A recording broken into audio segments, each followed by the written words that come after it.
Queridos irmãos, amigos, participantes do projeto EBD em Síntese Podcast, eu os saúdo com a paz do Senhor. Estamos aqui juntos, mais uma vez, para o comentário da lição número 4, do dia 26 de outubro de 2025, que tem como tema o corpo como templo do Espírito Santo. Juntamente comigo está aqui conosco o pastor Aldo Dantas. A paz do Senhor, pastor. A paz do seu pastor Ítalo, a paz do seu irmão Milde, um prazer, um privilégio estar aqui com os irmãos. Está conosco também a nossa professora irmã Milde. Paz do Senhor, irmã Milde. A paz do Senhor, pastor Ítalo, a paz do Senhor também o pastor Aldo Dantas. Também, da mesma forma, estamos felizes por poder participar deste projeto para a edificação da igreja. Estamos aqui juntos para mais um comentário das lições bíblicas e também agradecemos a Deus, em primeiro lugar, por sua graça, sua misericórdia, seu amor para conosco, e o nosso pastor-presidente, pastor Martim Alves da Silva, juntamente com o diretor do DENEC, que é o nosso querido pastor Reinaldo Odilo, quem está na frente do Departamento de Ensino e toca esse projeto tão importante relacionado a ensino na nossa igreja, Assembleia de Deus. Nós temos hoje, a nossa lição, ela tem um texto áureo que encontra-se em 1 Coríntios, capítulo 6, versículo 19, que diz: Ou não sabeis que o nosso corpo é templo do Espírito Santo, que habita em vós, proveniente de Deus, e que não sois de vós mesmos? 1 Coríntios 6, 19. A verdade prática desse versículo extraída, que o comentarista da lição muito bem explanou, diz: ter consciência de que nosso corpo é a habitação do Espírito Santo faz toda a diferença na maneira como o possuímos. Então, nós temos aí a leitura em classe, que vai embasar esse comentário da lição de hoje, que está em 1 Coríntios, capítulo 3, do versículo 16 e 17, e mais na frente também, 1 Coríntios, capítulo 6, versículo 15 a 20. Nós acabamos de participar, nessa última lição passada, de um tema que é correlacionado. Os temas corpo, alma e espírito, nesse trimestre, estamos aí estudando, e a lição segue uma cadência natural de assunto. A gente também hoje falou, nessa última lição, nós estudamos sobre o efeito do pecado no corpo, o sofrimento, a dor e aquilo que o pecado causou. E hoje nós temos aí, nesses 3 primeiros tópicos, a gente tem o corpo como propriedade e habitação divina, nós temos corpo como tabernáculo, e nós temos também o corpo cuidando do templo do Espírito. Então, é um assunto importante. A gente sabe que o pecado, ele mudou, ele afetou todas as esferas da vida humana, tanto natureza como a nossa vida como seres humanos. E nós temos um objetivo, né, irmã Mil, de hoje na lição? É verdade. Nós temos como palavra-chave o templo, né? E a cada tópico da nossa lição tem um objetivo correspondente. No primeiro tópico da nossa lição, nós temos que explicar para os nossos alunos que o nosso corpo é templo do Espírito Santo.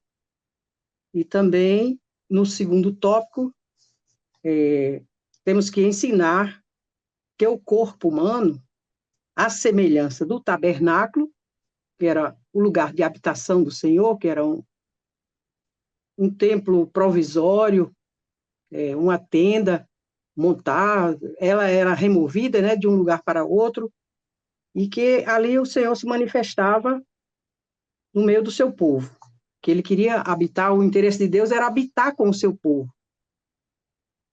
E no Antigo Pacto, a sua habitação era através do tabernáculo, onde o Senhor se manifestava no Santo dos Santos. E nós somos como tabernáculo. Nesse segundo tópico, vamos verificar isso. Como tabernáculo do Senhor, somos portadores da presença de Deus, como tabernáculo do Antigo Pacto. E no terceiro tópico, o objetivo é conscientizar os alunos sobre a responsabilidade de manter o corpo em santidade, por meio da fuga do pecado, né? Temos que renunciar ao pecado, da prática das disciplinas que Deus providenciou para nós através da sua palavra, né? A prática da palavra. Temos que ter uma disciplina que manifesta a glória de Deus, que possamos manter o corpo em santidade para que sejamos realmente portadores da presença dele. E nesse primeiro tópico da nossa lição, que fala sobre o corpo, propriedade e habitação divina, o primeiro subtópico diz que nós fomos comprados e selados. Essa compra, ela remete ao resgate, né? O resgate feito por Jesus Cristo através do seu sacrifício na cruz, derramando seu sangue. Ele nos resgatou do pecado, nos tirou da potestade das trevas e nos colocou no seu reino. Ele trouxe para junto de si, nos perdoando, nos justificando, nos santificando, e a cada dia nós temos essa responsabilidade de manter essa comunhão com ele, e a prova de que ele está em nós é principalmente o amor. Ele diz: conhecerão que sois meus discípulos, se vos amardes uns aos outros. E quando amamos ao Senhor, amamos também ao nosso próximo. Não posso dizer que amo o Senhor se não amar o nosso próximo, não é? E aqui nesse primeiro tópico, quando o apóstolo São Paulo fala lá na primeira carta aos Efésios, no primeiro capítulo, ele fala sobre os vários aspectos da salvação e das bênçãos da salvação, inclusive fala sobre o selo. Nós somos adquiridos pelo Senhor, comprados pelo preço do seu sangue e fomos selados. Esse selo é o dom do Espírito Santo que está em nós. E Paulo, escrevendo aos Romanos, ele diz que todos aqueles que são do Senhor são guiados pelo seu Espírito. Então, Deus habita em nós através do seu Espírito Santo. E ainda nesse primeiro subtópico, nós vemos que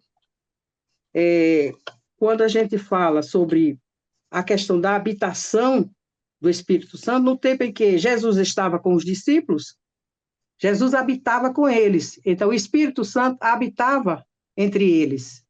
Mas depois que Jesus morreu, ressuscitou, então ele passou a habitar dentro dos discípulos, dentro de nós. Então, nós temos de explicar essa diferença aqui. Ele habita convosco e estará em vós. Ele hoje está conosco. E ele disse: estarei convosco até a consumação dos séculos. E como é que ele está conosco? Através do seu Espírito Santo, que nos selou. O selo da promessa, do resgate da nossa alma, do nosso corpo, da adoção do nosso corpo, que é uma coisa que a gente ainda vai estudar mais um pouco sobre isso. E nós vemos que temos esta responsabilidade de manter o nosso corpo em santidade, em pureza, em honestidade, vivendo a vida que agrade ao Senhor. Nós vemos essa diferença, irmãos, sobre o habitar conosco e o estar conosco, no momento em que o Senhor apareceu depois de ressurreto aos discípulos. João 20, 22, diz que ele apareceu a eles e soprou o Espírito sobre eles. Antes ele disse: como o Pai me enviou, eu vos envio a vós. E soprou sobre eles e disse: recebei o Espírito Santo. E a partir dali, como o Senhor já estava ressurreto, ele já podia repartir do seu Espírito com os seus discípulos. Porque nós temos em parte, não é, o Espírito Santo, porque nós pertencemos ao corpo de Cristo. Então, cada um de nós tem uma medida do Espírito Santo. São coisas difíceis, né, espirituais, para se explicar, mas cada um de nós tem uma parte. O Senhor tinha em sua plenitude, porque nele habitava a plenitude da divindade. Mas como corpo, como a igreja, nós temos a plenitude do Espírito, mas no corpo. E sendo regido pela cabeça, que é Cristo. A igreja tem o Espírito Santo e cada um de nós somos membros uns dos outros. E nessa lição, nós vemos, logo no textuário, o apóstolo falando: ou não sabeis que o nosso corpo é templo do Espírito Santo, que habita em vós, proveniente de Deus, e que não sois de vós mesmos, lembrar sempre aos nossos alunos esta realidade. Nós não pertencemos a nós mesmos. Nós somos do Senhor. Fomos comprados por bom preço. E por isso é que é recomendado também, num outro versículo, que diz: glorificai, pois, a Deus no vosso corpo e no vosso espírito, os quais pertencem a Deus. Isso foi também dito num outro versículo, em 1 Tessalonicenses 5:23, foi o primeiro textuário que nós estudamos nesse trimestre. O apóstolo São Paulo, escrevendo aos Tessalonicenses, ele disse: e o mesmo Deus de paz vos santifique em tudo, e todo o vosso espírito, alma e corpo sejam plenamente conservados, irrepreensíveis, para a vinda de nosso Senhor Jesus Cristo. Ele nos resgatou para darmos frutos, para glorificarmos a Ele, para vivermos uma vida de santidade. E havia, naquela época, entre os gentios, uma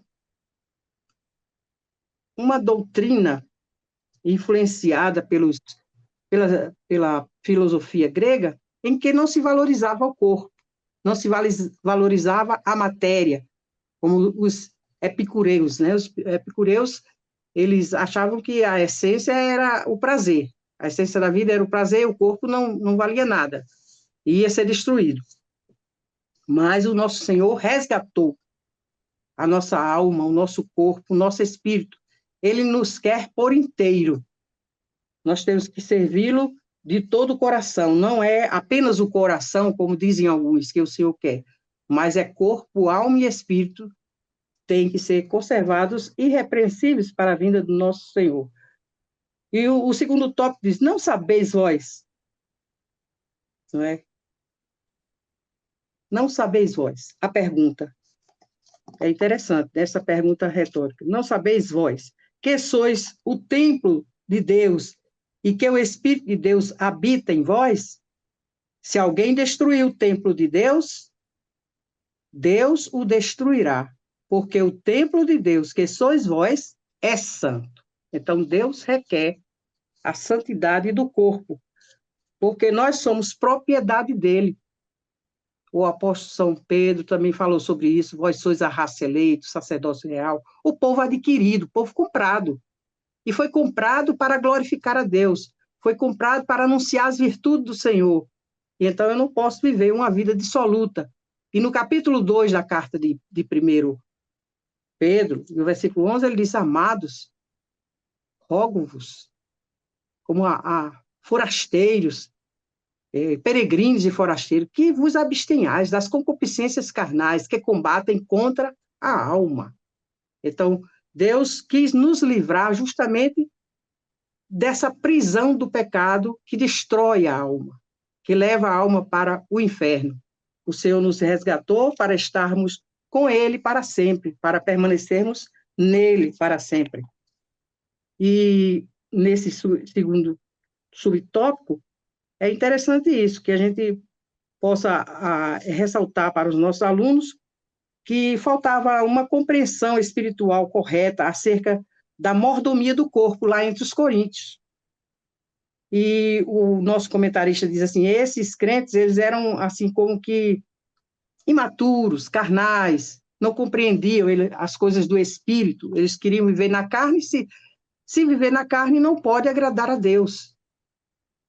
Quase todas as cartas de Paulo falam sobre isso, não é? E Tiago também, que é uma epístola universal e que nós sabemos que é teologia prática também ali, ele explicou muito bem sobre isso. A fé sem as obras é morta. Então, temos que praticar o que é justo e agradável ao Senhor, até por gratidão pela salvação, porque o Senhor veio para nos libertar do pecado.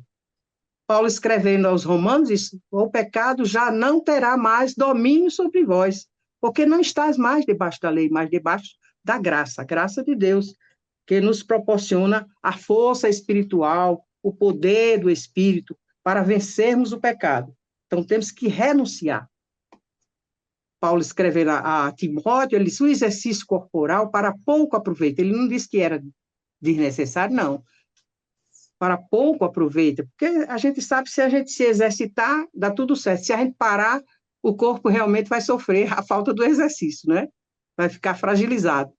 Então, o exercício espiritual tem que ser também contínuo. Nós temos... Qual é o exercício espiritual? A renúncia. A renúncia ao pecado, a obediência à palavra. Buscar a obediência, o poder de Deus para sermos obedientes e vencermos o pecado.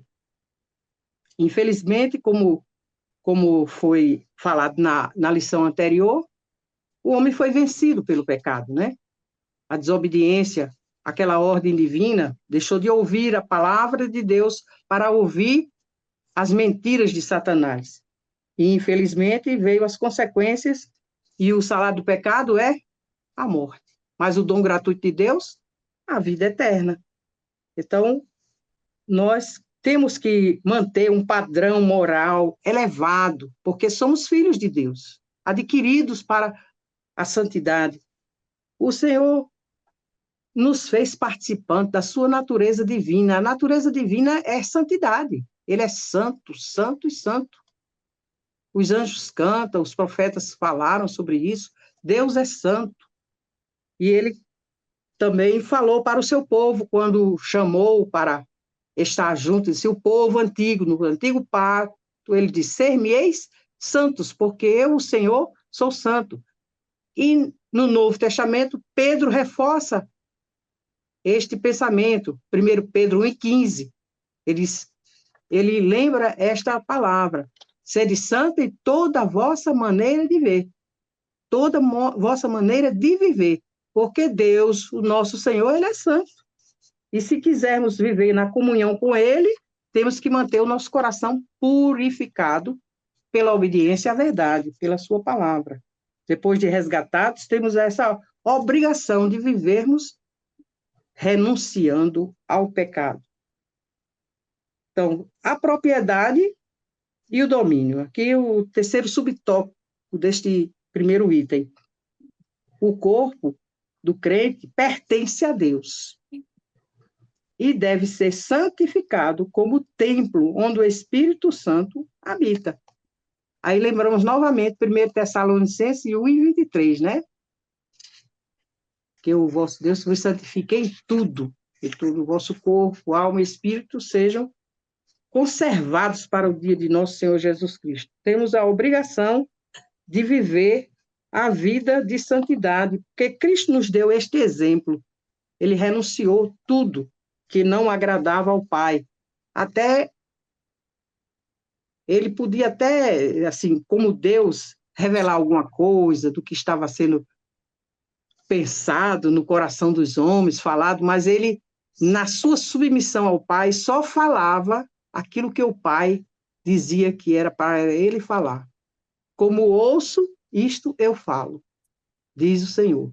Então, temos que ser submissos ao Senhor, porque ele nos adquiriu, ele nos comprou, e temos que ser regidos pelo seu Espírito Santo.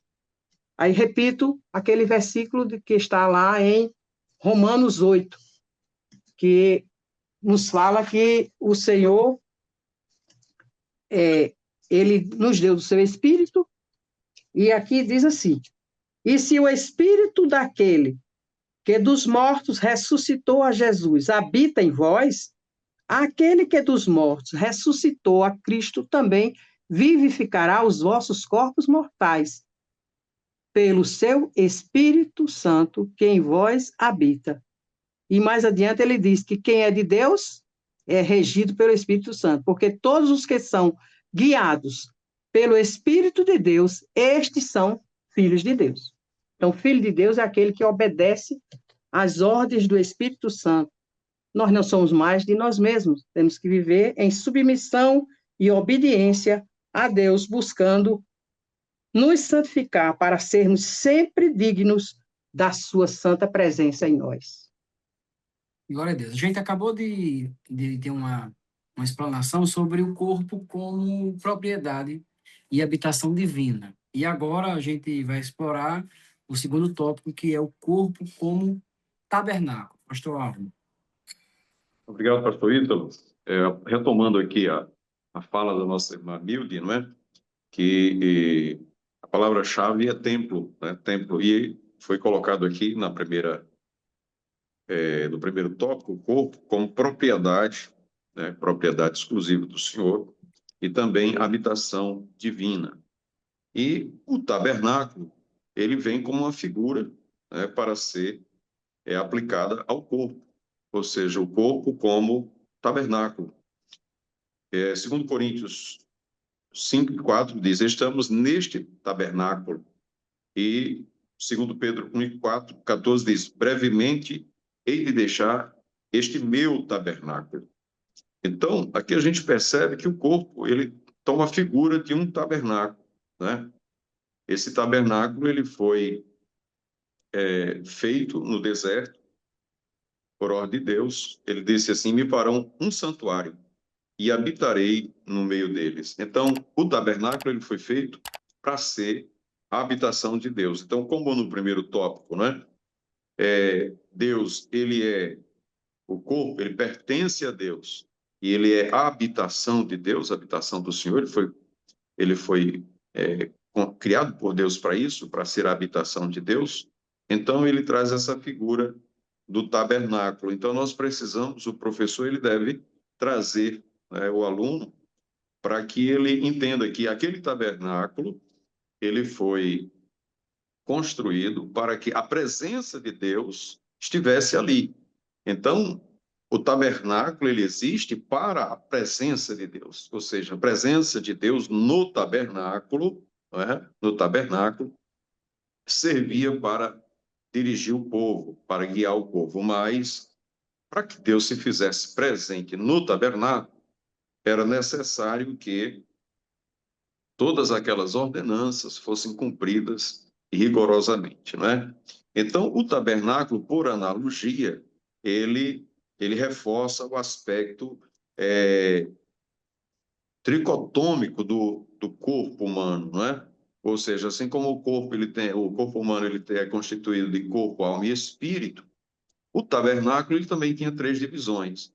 Ele tinha o pátio, né, aquela parte externa, ele tinha o lugar santo e o lugar santíssimo. O lugar santo e o lugar santíssimo, quem olhasse de fora, via como se fosse uma única peça, ou seja, um único espaço, né? Você não conseguia ver a divisão dentro do tabernáculo entre o santo e o santíssimo. Só quem estivesse dentro podia contemplar ali a cortina que fazia a separação do lugar santo para o lugar santíssimo.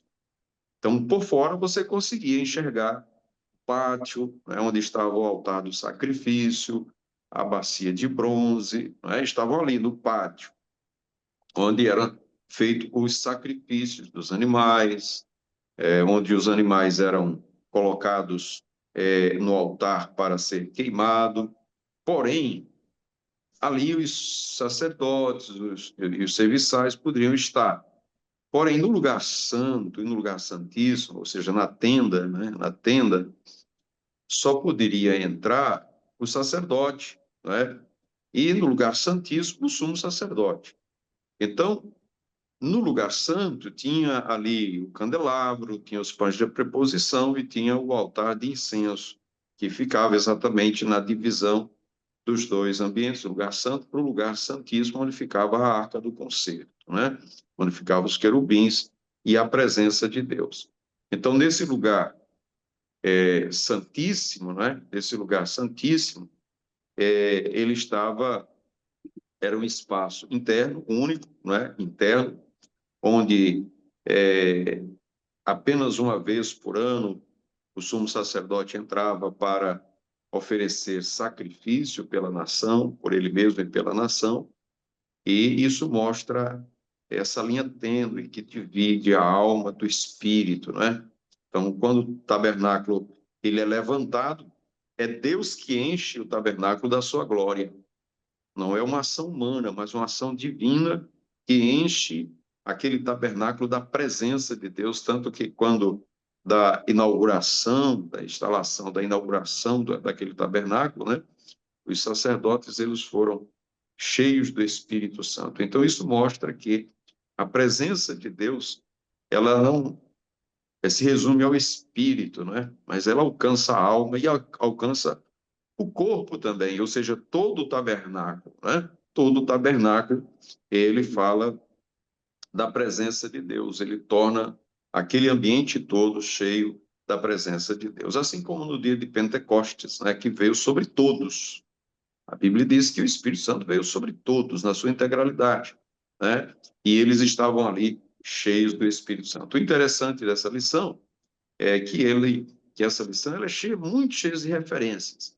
E é importante as ênfases que aqui damos, né? Porque o podcast, por ser tão curto, ele traz apenas as ênfases que deve ser dada. Então, a ênfase deve ser dada na presença de Deus, né?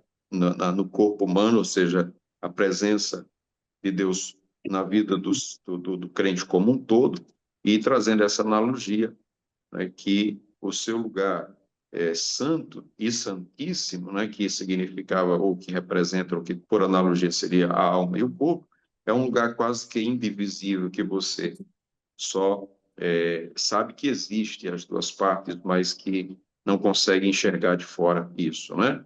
E ali aquele tabernáculo, ele servia para que a presença de Deus estivesse no meio do povo e que essa presença, ela guiasse o povo.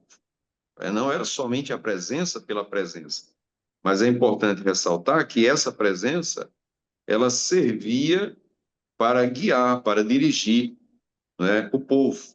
Então, quando aquela nuvem se levantava, a nuvem do Senhor que estava sobre o tabernáculo, ela se levantava, não importava se era de dia, se era de noite, se era de madrugada. Não, na hora que ela se levantava, todo mundo já sabia que tinha que partir. Onde ela parava, todo mundo sabia que precisava parar também, porque ali o Senhor estava dizendo para permanecer ali. Então, o tabernáculo, ele apontava, né, para a presença do Senhor e apontava também para a direção de Deus. Ou seja, o homem, ele não precisa viver pelos seus próprios pensamentos, ou seja, ele viver pela sua própria vontade, né? Então, o homem, quando eu me refiro ao homem, o homem e a mulher, quando cheios do Espírito Santo, é o Espírito Santo que habita nele que vai dirigir a vida dele. Então, nesse segundo tópico, né, o professor ele deve enfatizar isso, que o Espírito Santo que habita em nós, que habita no nosso corpo, a semelhança que habitava no tabernáculo, né? Ele toma todo o espaço, todo o nosso corpo e alma e espírito, ele é tomado pela presença do Senhor, e que essa presença é que deve nos guiar, e não sermos guiados mais pela nossa vontade, pelo nosso querer, pelos nossos desejos. Quantas vezes você tem vontade de fazer alguma coisa, mas não é a vontade de Deus. Aí você ora, diz, Senhor, se for da tua vontade, que eu possa ir a este ou aquele lugar, né? Se o Senhor quiser, se o Senhor permitir. Então, a presença de Deus fala também de que a presença de Deus é o nosso guia, um guia permanente para a nossa vida. Se a gente não quiser viver a vida dando cabeçada, né, de um canto para outro, a gente deixa Deus dirigir os nossos passos. E para isso nós precisamos ser sensível para sentirmos a direção do Espírito, não é? No nosso viver diário, ter essa sensibilidade e ver quando Deus está falando conosco, para não darmos um passo errado, mas seguir sempre a orientação de Deus na nossa vida. Então, assim como o tabernáculo abrigava, né, a presença de Deus, o corpo do crente também, ela é a habitação de Deus, como foi dito pela irmã Milton, comprada pelo Senhor por alto preço, né? Deus não somente tem a propriedade, mas ele habita nessa propriedade, né? E ele estando presente, ele guia o crente com segurança, né? Com segurança. Lógico, muitos versículos vão reforçar este pensamento, né? E é importante que cada um desses versículos seja lido, que é para reforçar não somente o entendimento, mas também a confiança, né, na palavra de Deus. Queridos irmãos e os irmãos que assistem, professores, que participam do projeto EBD Síntese Podcast, nós acabamos de ter uma explicação sobre o corpo como tabernáculo, que estava no segundo tópico, e esse terceiro tópico agora é cuidando do templo do Espírito. Eu acho interessante que o comentarista ele dividiu esse terceiro tópico em pontos muito importantes para o ensino e esclarecimento nas classes. Inclusive, ele colocou aqui o primeiro subtópico, fugir da prostituição, segundo, disciplinas espirituais, disciplinas corporais. Hoje a gente tem aqui, na lição, nesse primeiro subtópico, a questão da prostituição. Porneia, do grego, significa a imoralidade sexual, e o comentarista colocou aqui na lição, toda prática sexual fora do casamento está abarcada nessa expressão. E não só fora do casamento. Fora do casamento nos dois sentidos. Aquele que casa e procura algo fora, mas aquele que ainda não é casado. Fora do casamento, da instituição casamento. Então, o solteiro, ele se enquadra nesse versículo porque ele não está na aliança do casamento. Então, a prostituição para o jovem é sexo fora do casamento. Então, ele coloca a imoralidade sexual trazendo a orientação bíblica que é um alerta um alerta radical, fugir da prostituição, porque a prostituição ela tem implicações físicas, todo aquele que peca contra o corpo, ele padece no próprio corpo, é o que o apóstolo Paulo diz, todo pecado é fora do corpo, mas o que se prostitui peca contra o próprio corpo. Esse pecado no corpo, apresentando o nosso corpo a imoralidade sexual, ele deixa marcas físicas, emocionais e espirituais. Marcas físicas, porque quando você não está na aliança do casamento, quando você é dado à prostituição, você entrega o seu corpo a todos os tipos de doenças imagináveis e inimagináveis que as relações podem trazer. Segundo, os efeitos psicológicos, ou seja, quando você tem várias relações com várias pessoas e não está abarcado pelo casamento, você se machuca, você machuca o seu corpo, você machuca a sua mente, você machuca a sua psique, né? Inclusive, estudos mostram que essa troca de parceiro de pessoas que não têm Cristo na sua vida produz muito efeito psicológico danoso, né, para até as futuras relações, como também a vida espiritual. O pecado ele distancia o homem de Deus. Então o espírito do homem ele morre quando peca, né? O espírito do homem ele fica morto, a não ser que ele seja mais uma vez renovado pelo Espírito de Deus, pelo perdão, pelo novo nascimento. O pecado matou, assim como foi o primeiro casal. Então, nós temos aí consequências físicas, mentais, consequências espirituais. Ao ponto que na nossa geração, hoje em dia, esse tema, ele antigamente era até um tabu, hoje acaba sendo, se vocês prestarem atenção, professores e alunos, você pode levantar esse debate na classe, até existem ministérios cristãos que se dedicam especificamente a esse assunto da pornografia, ajudando cristãos, pessoas a saírem, a se libertarem dos vícios através de disciplinas espirituais, da palavra de Deus, da conscientização e de uma rotina espiritual devida. É tanto que essa disciplina espiritual é o segundo subtópico depois que ele começa a falar sobre o tema da prostituição, que é um pecado gravíssimo. Então, para uma vida espiritual plena, o templo do Espírito Santo não é apenas a renúncia à prostituição. Você evita que com o seu corpo você sirva ao pecado. Mas, ao mesmo tempo que é uma renúncia do corpo ao pecado, é uma dedicação do corpo a Deus, é uma consagração.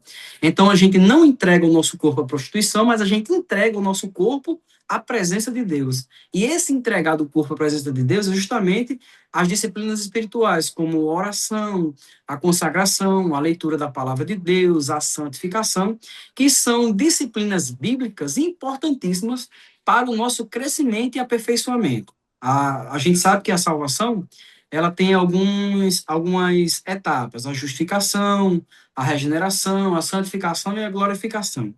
Antes da glorificação, um dos exercícios da salvação, da manutenção da salvação, é o processo de santificação.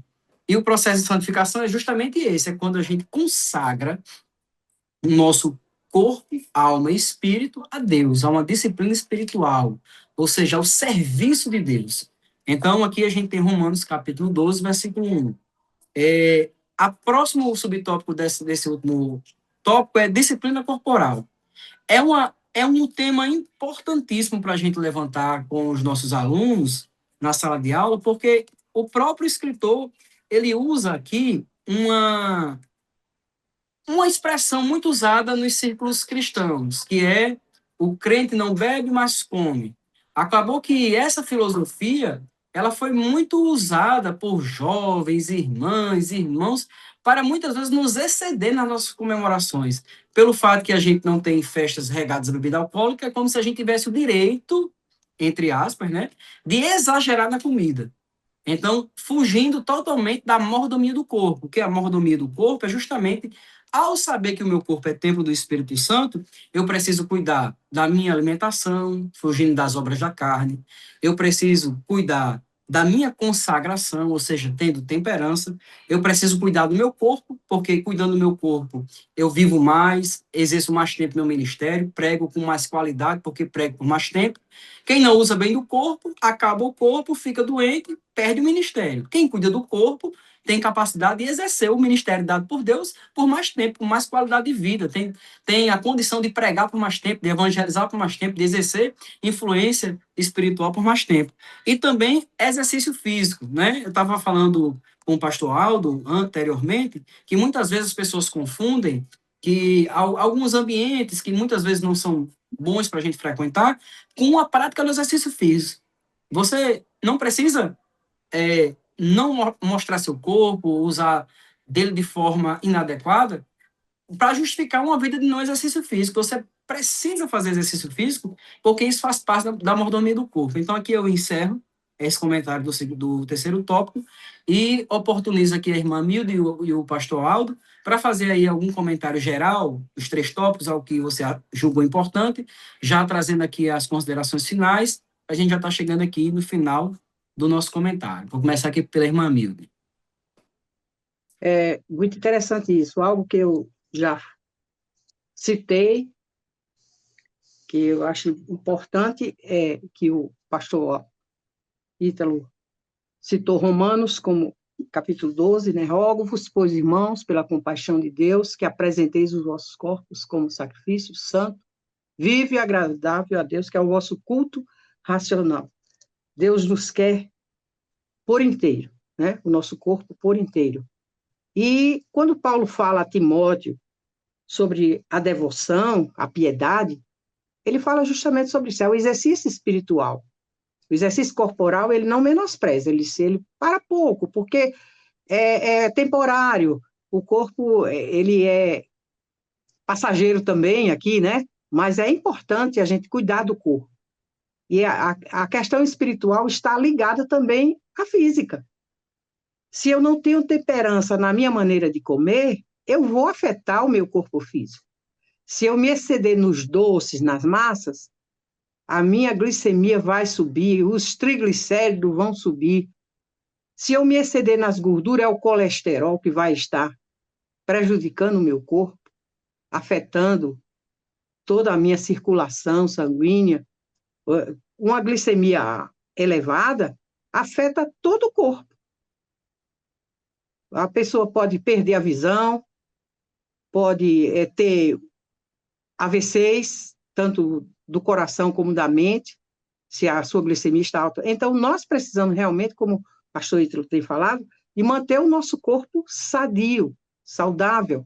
Temos temperança na nossa maneira de nos alimentarmos como filhos de Deus, com sabedoria, com prudência.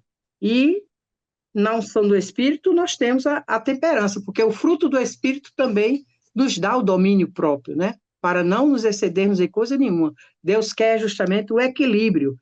Então, a piedade, como o apóstolo São Paulo explicou para nós, é um exercício espiritual, mas nele não tira a necessidade de você cuidar do seu físico, de jeito nenhum.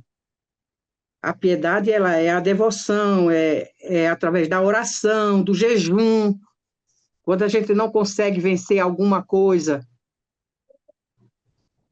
nós podemos apelar para o jejum, não é? Porque tem coisas que, para vencer, Jesus mesmo explicou, tem coisas que, para a gente vencer, tem certas situações que são influenciadas pelo maligno, que para vencer você tem que jejuar, tem que oferecer o sacrifício a Deus, que é um ato de piedade, né? De devoção ao Senhor. Que precisamos orar mais, jejuar, meditar na palavra, tudo isso é o exercício espiritual que precisamos para manter a nossa vida saudável diante do Senhor, tanto no físico como no corpo espiritual, que é no homem interior, vamos dizer assim, como a gente já viu assim, naquela explicação que o pastor Aldo falou sobre o tabernáculo, né? Tem aquela parte coberta que tem o santo, lugar santo e o santíssimo, que a gente pensa que visto de fora, uma coisa só, é como o corpo, a nossa alma, não é? O nosso interior, alma e espírito. E que o pastor Silas até falou sobre isso, que é uma comparação aqui, uma alegoria, a nossa tricotomia, né? O tabernáculo tem a parte externa, que é o corpo, e a parte interior, que é o santo e o santíssimo. E que só quem faz essa divisão da alma e do espírito é a própria palavra, né? Que está escrito lá em Hebreus, capítulo 4, e o versículo 12, né? Que ela é apta para discernir pensamentos, intenções do coração. Mas, sobre tudo que a gente deve guardar, a palavra diz, guarda o teu coração, porque dele procedem as saídas da vida. Então, cuidar do corpo com santidade, disciplina espiritual e equilíbrio físico é essencial para honrar a presença do Espírito Santo em nós. Nós não podemos, de modo nenhum, desprezar o corpo. O apóstolo Paulo disse, nós temos um tesouro em vaso de barro, mas o Senhor não nos deixou sozinhos, Ele nos deu do seu Espírito Santo para vencermos as tentações e as fragilidades do nosso ser. Pastor Aldo. Ô, pastor Ito, apenas finalizando aqui as nossas colocações, né? A gente deve começar essa lição ponderando como adorar e como servir melhor ao Senhor, né? A lição propõe que seja cuidando do corpo e da mente como pertencentes ao Senhor, né, conservando a sua presença de forma constante. Para isso, o cristão ele precisa ter consciência de que o nosso corpo ele é a habitação do Espírito Santo, né? E essa consciência de que o Espírito Santo habita em nós faz toda a diferença na nossa maneira de possuir o nosso corpo. Então, a gente precisa ter essa consciência, né? E somente conscientes disso é que nós vamos cuidar melhor do corpo, da nossa mente.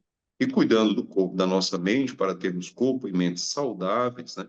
Lógico, nós vamos estar muito mais dispostos para servir ao Senhor. Então, que Deus abençoe os nossos irmãos com este pensamento, certamente teremos uma ótima lição. Amém. Quero agradecer a Deus, pastor Aldo, irmã Milde, por participarmos juntos aqui do comentário desta lição e até uma próxima oportunidade, assim, se Deus nos permitir. Deus abençoe, pastor Aldo, Deus abençoe, irmã Milde, Pai do Senhor. Amém. A paz do Senhor.